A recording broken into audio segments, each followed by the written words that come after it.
Very, very good morning to all. In chapter 10, we discuss the examples based on residue methods. Example 9th. Next.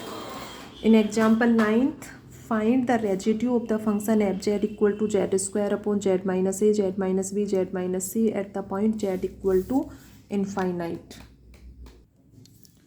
देखो simple छोटा सा question है। इससे just पहले example 8th किया था, उसमें Z square upon Z minus 1, Z minus 2, Z minus 3 था। इसमें Z minus A, Z minus B, Z minus C है। सेम एज इट इज वही क्वेश्चन है, ठीक है, इजीली कर सकते हो सभी। तो जेड इक्वल टू इनफाइनाइट पर रेजिड्यू फाइंड आउट करना है इस फंक्शन के लिए, ठीक है। तो इसको देखने से ही क्लियर हो रहा है कि जेड इक्वल टू इनफाइनाइट यदि इसमें पुट करोगे, if you put Z equal to infinite in this function then we get the function F Z is finite value. Z tends to infinite put करोगे, Z common ले लो तीनों में से और ये टर्म, ठीक है। तो जेड 2 पावर कैंसिल हो जाएंगी, 1/z में पुट करोगे इनफाइनाइट तो ये वैल्यू 0 आएगी, ठीक है। मीन्स क्या हुआ इसका कि function F Z is analytic at Z equal to infinite. क्यों? अब फंक्शन एफ जेड एनालिटिक है इस पॉइंट पर, तो इस मेथड को यूज करोगे, ठीक है। इस मेथड को तभी यूज करना है जब क्या कंडीशन सेटिस्फाई हो रही हो कि function is analytic at Z equal to infinite. Otherwise फिर सेकंड मेथड यूज करोगे। तो यहाँ पर इस मेथड को यूज कर सकते हो। इसको सॉल्व कर लो। Minus limit Z tends to infinite Z into F Z, इसको जेड से मल्टीप्लाई करोगे तो ये हो जाएगा Z cube upon Z minus A, Z minus B, Z minus C, ठीक है। तो ये सॉल्व कर लो, नीचे कॉमन ले लो जेड तीनों में से, तो जेड क्यूब कैंसिल हो जाएगा और ये टर्म इस तरह से आएगी 1 minus A upon Z, 1 minus B upon Z, 1 minus C upon Z. Put कर दो जेड टेंस टू इनफाइनाइट पर, ये तीनों वैल्यू 0 हो जाएंगी, ए अपॉन इनफाइनाइट 0, तो इससे ये वैल्यू आएगी -1। तो ये इसका आंसर हो गया। तो ये छोटे, इसके सभी एग्जाम्पल्स इम्पोर्टेंट हैं। ये इस टाइप के जो छोटे एग्जाम्पल हैं वो शॉर्ट क्वेश्चंस में पूछ सकते हैं, ठीक है। तो इनको अच्छे से सॉल्यूशन करने हैं। एग्जाम्पल 10th में फंक्शन गिवन है एफ जेड, ये इम्पोर्टेंट एग्जाम्पल है। F Z equal to 1 upon sine hyperbolic Z, find the residue of the function at the pole z equal to iota N pi. z equal to iota N pi, इस pole पर, पोल है means denominator को 0 put करके और फिर z की value find out की है, ठीक है। भाई पोल्स कैसे फाइंड आउट होते हैं? डिनोमिनेटर को 0 पुट करके। जीरोज कैसे फाइंड आउट होते हैं? न्यूमरेटर को 0 पुट करके, okay.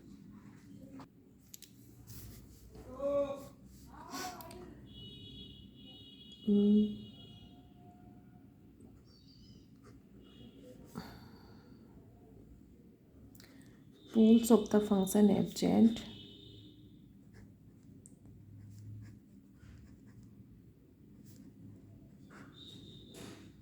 we have denominator equal to 0, denominator sine hyperbolic Z equal to 0, sine hyperbolic Z है तो ये E raise to the power Z minus E raise to the power minus Z upon 2, ठीक है। Formula put करो यहाँ पे 0, it implies E raise to the power Z minus E raise to the power minus Z equal to 0। E raise to the power Z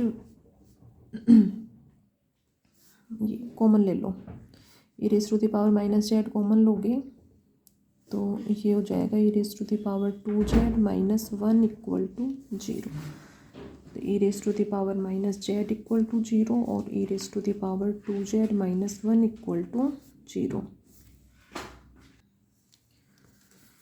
अब ये है E raise to the power minus Z equal to 0, तो देखो इसको solve करोगे तो इससे तो E raise to the power minus Z equal to 0, ये इफ़ तो इसको यदि सॉल्व करेंगे तो इससे तो point E raise to the power minus infinite zero होगा, E raise to the power infinite infinite होता है, तो यहाँ से तो पॉइंट आएगा अपना जेड इक्वल टू इनफाइनाइट। ठीक है, तो ये तो इस पर तो फाइंड आउट करनी नहीं है अपने को, ओनली इस पॉइंट पर फाइंड आउट करनी है। वैसे इसमें पॉइंट दिया हुआ है, इसको सॉल्यूशन करने का भी नीड नहीं है, बट जैसे सॉल्यूशन बुक में इसको किया हुआ है कि कैसे ये पॉइंट इसके अकॉर्डिंग इसको जीरो पुट करने से कैसे ये पॉइंट आएगा, तो वो क्लियर होना चाहिए। And if E raise to the power 2z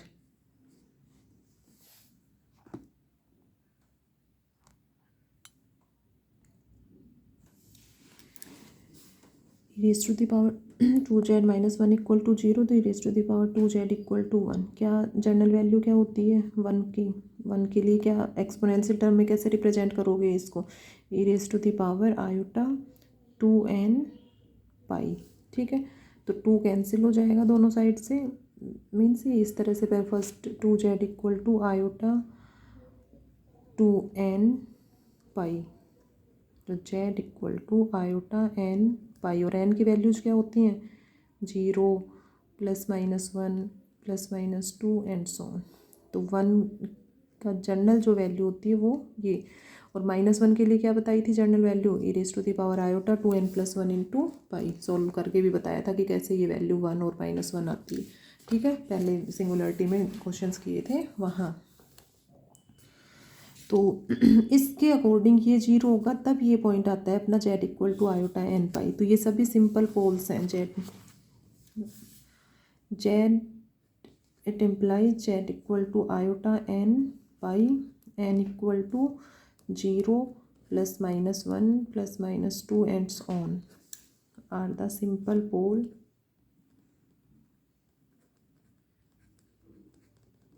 of the function F Z. अभी सिंपल पोल है तो इस पर रेजिड्यू फाइंड आउट करना है, तो इस पर रेजिड्यू फाइंड आउट करने के लिए देखो ये एफ जेड है, F Z equal to phi Z upon psi Z form में यदि इसको रिप्रेजेंट करें, किस फॉर्म में रिप्रेजेंट करें, F Z equal to phi Z upon psi Z की फॉर्म में यदि फंक्शन रिप्रेजेंट हो रहा है, then residue of the function F Z at the point z equal to iota n pi are given by phi, जो भी point है जैसे phi A Z equal to A point पर ए होता है, ये phi A upon psi dash A, तो अपने पास क्या है ए की वैल्यू क्या है ए आयोटा एन पाई। ठीक है, तो ये होगा फाई आयोटा एन पाई। तो जो भी पॉइंट्स बताए हैं रेजिड्यू फाइंड आउट करने की वो बिल्कुल बहुत अच्छे से लर्न करने हैं सभी को, साई डैश आयोटा एन पाई। अब ये दोनों वैल्यूज़ फाइंड आउट करनी है। ठीक है, यहाँ फाई जेड और साई जेड जो है ये होंगे sine hyperbolic Z, where phi Z equal to 1 and psi Z equal to sine hyperbolic Z. देखो कैसे सॉल्व करोगे, तो ये तो रफली बताया है आपको। नेक्स्ट इसके नेक्स्ट देखो solution, residue of the function F Z at the point Z equal to iota N pi. ठीक है, यदि फंक्शन एफ जेड ये है तो इसको phi Z upon psi Z की फॉर्म में लें, then residue of the function F Z at Z equal to iota N pi equal to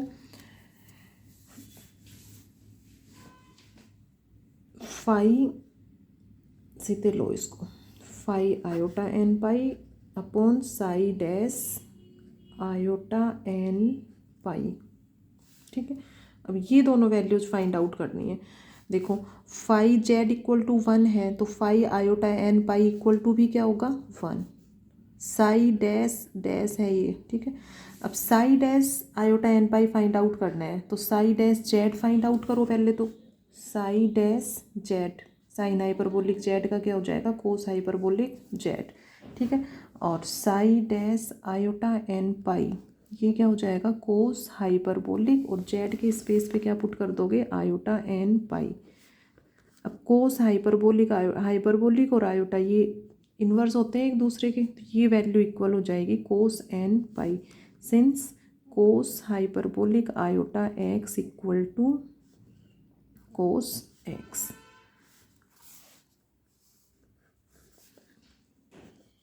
तो ये वैल्यू किसके इक्वल आ गई, कोस एन पाई के इक्वल। तो ये वैल्यूज पुट करो, साई डैश सायोटा एन पाई की जगह क्या पुट करोगे, कोस एन पाई 1 कोस एन पाई की वैल्यू -1 n। ठीक है, इसको रेशनलाइज करो -1 n से, तो ये हो गया -1 अपॉन -1 तो ये 1 हो जाएगा, -1 स्क्वायर 1, 1 की पावर n 1, तो ये -1 की पावर n। तो ये रेजिड्यू फाइंड आउट हो गया। ठीक है, for all n belongs to z। z का मीन्स क्या है, 0 +-1 +-2 एंड सो ऑन। ठीक है, तो ये क्वेश्चन कंप्लीट हो गया यहाँ पर।